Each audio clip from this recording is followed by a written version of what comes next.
Hello, एक आज classes में आपका स्वागत है। जैसा कि हम लोगों ने आपसे वादा किया था कि हम आप लोगों के लिए concept decoding series regular intervals पे लाते रहेंगे। इस सीरीज में हम लोग ऐसे क्वेश्चन ऑप्ट करेंगे जिसके थ्रू आउट एनालिसिस के थ्रू हम लोग चैप्टर को अच्छे से रिकॉल कर पाएंगे। दूसरा ये मोटो है हमारा कि फार्मूला की डिपेंडेंसी को कम से कम किया जा सके। कंसेप्चुअल एनालिसिस स्क्रैच से कैसे चीज़ों को जनरेट करना है वो सीखा जा सके। तो यहाँ पे इंक्लाइन प्रोजेक्टाइल जिसके क्वेश्चन को सॉल्व करने में बच्चों को अक्सर प्रॉब्लम आती है और एग्जाम में पैनिक कर जाते हैं, बड़े बड़े फार्मूला रिमेंबर करने की कोशिश करते हैं, उसको हम लोगों ने एक अच्छा क्वेश्चन लेके डिस्कशन में हम लोग बढ़ेंगे कि baseball is projected with A velocity v making an angle theta with the incline of inclination alpha दिखाया गया है फिगर में, और उसके इंक्लिनेशन के बाद थीटा एंगल से इसको प्रोजेक्ट किया गया है इंक्लाइंड सरफेस पे। तो हमको पूछता है जो कंडीशन बताइए जब बॉल राइट एंगल पे इस सरफेस को हिट करेगा। तो पहले हम इंक्लाइंड प्रोजेक्टाइल के कंसेप्ट लर्निंग पे आते हैं। हम लोग देखेंगे जो inclined projectile normal ground to ground projectile की तरह नहीं है। मान लो ये अल्फा इंक्लिनेशन है पहाड़ का, जैसा कि यहाँ पे दिखाया गया है, तो मैंने अल्फा ही लिया और अल्फा इंक्लिनेशन है। तो आप ये बताओगे यहाँ पे हम लोग सुविधा के लिए अपने कंफर्ट के लिए एक्स एक्सिस और वाई एक्सिस इस तरह से मानते हैं। इंक्लिनेशन वाले एक्सिस को एक्स मान लिया, देन उसके परपेंडिकुलर को वाई मान लिया। ऐसा इसलिए करते हैं क्योंकि एक्चुअल जो प्रोजेक्टाइल होता है वो ये जो हिल है उस पे आपको देखा जा रहा है, तो वहां पे एक्स और वाई बदल के लेने में आपको ज्यादा सुविधा होती है। अब देखिए इसमें एक फैक्टर है स्मॉल जी का। स्मॉल जी हम लोगों ने ग्राउंड टू ग्राउंड प्रोजेक्टाइल के लिए बात किया है। जो ग्राउंड टू ग्राउंड प्रोजेक्टाइल में स्मॉल जी सिर्फ वाई डायरेक्शन में आपको दिखता है, एक्स डायरेक्शन में उसकी वैल्यू जी कॉस 90 यानी 0 हो जाती है।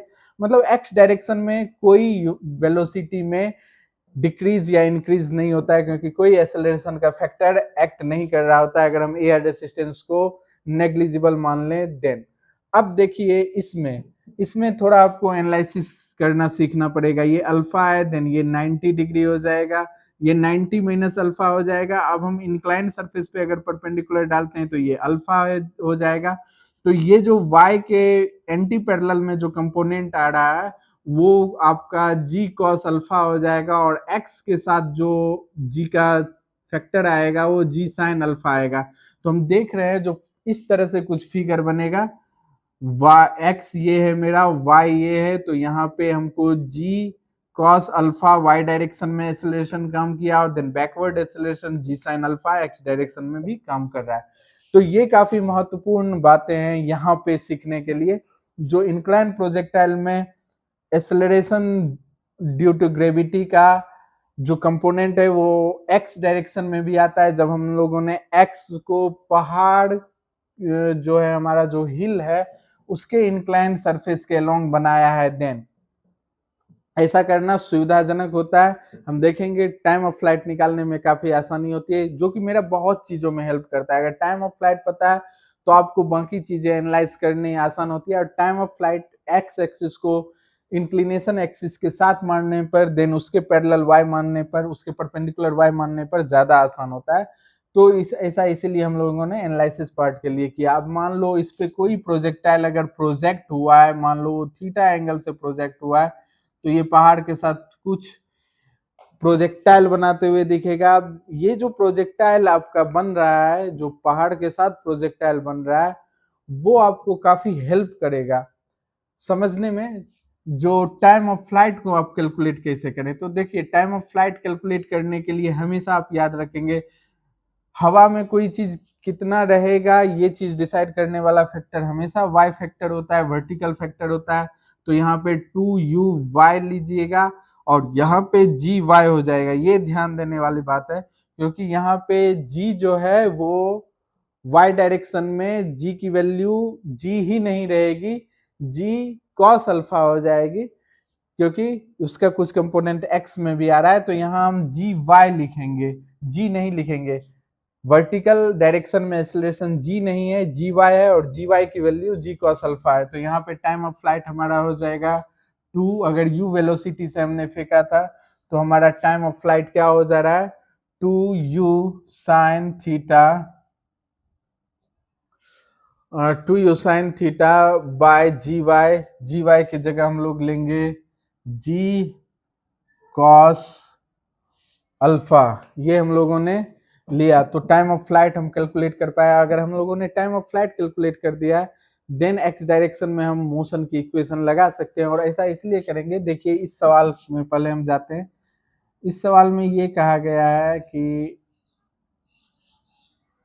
ये जो प्रोजेक्टाइल है वो इंस्टेंट हमको फाइंड आउट करना है जब प्रोजेक्टाइल इंक्लाइंड सरफेस के साथ 90 डिग्री का एंगल बना रहा है। तो देखिए जब प्रोजेक्टाइल जस्ट इस कहीं भी आप देखिएगा तो इंक्लाइंड सरफेस के साथ 90 डिग्री का एंगल बनाते हुए नहीं दिखेगा। हाँ, जब जस्ट प्रोजेक्टाइल उस सरफेस को हिट कर रहा है देन या तो स्टार्टिंग में या फिर जब वो उस प्रोजेक्टाइल हिट कर रहा है देन, तो जीरो टाइम में हम कोई एनालिसिस नहीं करेंगे। देन जिस टाइम में ये पहाड़ को हिट कर रहा है तो उस समय आप देखिएगा जो सिर्फ y डायरेक्शन में वेलोसिटी होगी, x डायरेक्शन का जो कंपोनेंट हो गया होगा, वेलोसिटी का जो x डायरेक्शन का कंपोनेंट होगा वो जीरो होगा।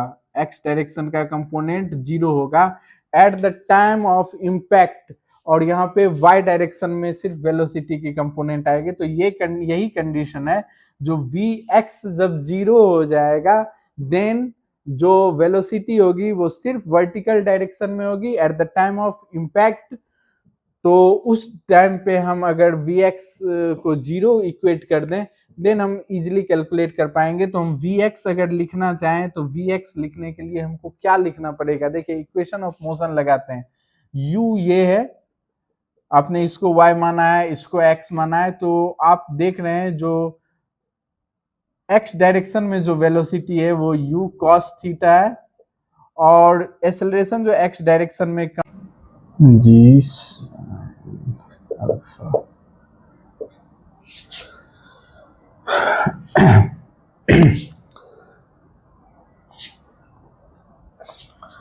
हम लोगों ने कंडीशन जान ली है। जो इस तरह से इंक्लाइंड सरफेस में x डायरेक्शन में एक्सेलरेशन काम करता है, y डायरेक्शन में एक्सेलरेशन एग्जैक्ट g ना होकर g का कोई कंपोनेंट निकल के आता है जब हमने इंक्लाइंड सरफेस के अलोंग x माना और y माना है। तो अब हम जब इक्वेशन की मोशन x डायरेक्शन में लगाएंगे तो vx बराबर ux माइनस जी एक्स इंटू टी कर दीजिए आप। t के जगह टाइम ऑफ फ्लाइट होगा, क्योंकि इम्पैक्ट जब हो रहा है तो वो पूरा टाइम ऑफ फ्लाइट होने के बाद हो रहा है, उस समय vx की वैल्यू जीरो आ रही है, और जब vx की वैल्यू जीरो आ रही है तभी वो y एक्सिस में सिर्फ वेलोसिटी होगी, और मतलब y एक्सिस में वेलोसिटी होगी तो वो इंक्लाइंड सरफेस के परपेंडिकुलर वेलोसिटी होगी। तो यही चीज हमको करना है, vx को जीरो करना है। दैट टाइम ux हमको क्या चाहिए, ux हम जान रहे हैं जो u cos थीटा होता है। आप चाहें तो यहाँ भी प्लस जी एक्स टी लगा सकते हैं, और हमको यहाँ जी एक्स जो लेना है वो अपोजिट टू यू एक्स आ रहा है, तो इसीलिए हम लोग क्या कर रहे हैं, जी एक्स को निगेटिव में लिख रहे हैं और माइनस जी साइन अल्फा हम लोग लिख रहे हैं। इनटू टाइम ऑफ फ्लाइट की बात करें तो टाइम ऑफ फ्लाइट मेरा 2u बाई जी वाई हो रहा है, तो 2u साइन थीटा और जी वाई मतलब जी कॉस अल्फा। अब जब हम इसको सॉल्व करेंगे, माइनस यू कॉस थीटा को इधर हम लोगों ने लाया, minus G sine alpha 2u sine theta by G cos alpha.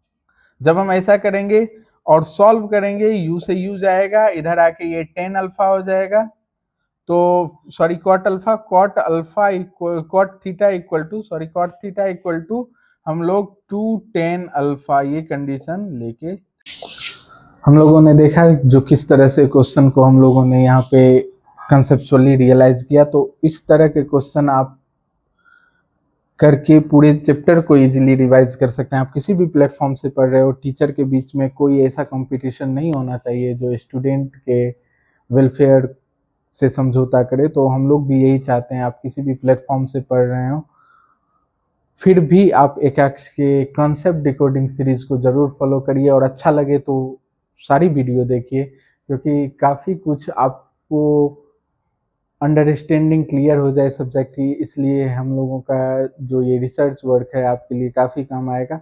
तो आप लोग बने रहिए एकेएक्स क्लासेस पे, सब्सक्राइब करिए। फैमिली फ्रेंड्स को सर्कुलेट करिए। इन जो कंसेप्ट डिकोडिंग सीरीज है उसके क्वेश्चन को अपने दोस्तों के बीच चैलेंज के तौर पे दीजिए, उनको समझाइए और खुद की भी अंडरस्टैंडिंग बढ़ाइए, अपने फ्रेंड्स की हेल्प करिए और स्वस्थ कंपटीशन करिए। आपको बहुत बहुत शुभकामनाएं आगामी भविष्य के लिए। All the best.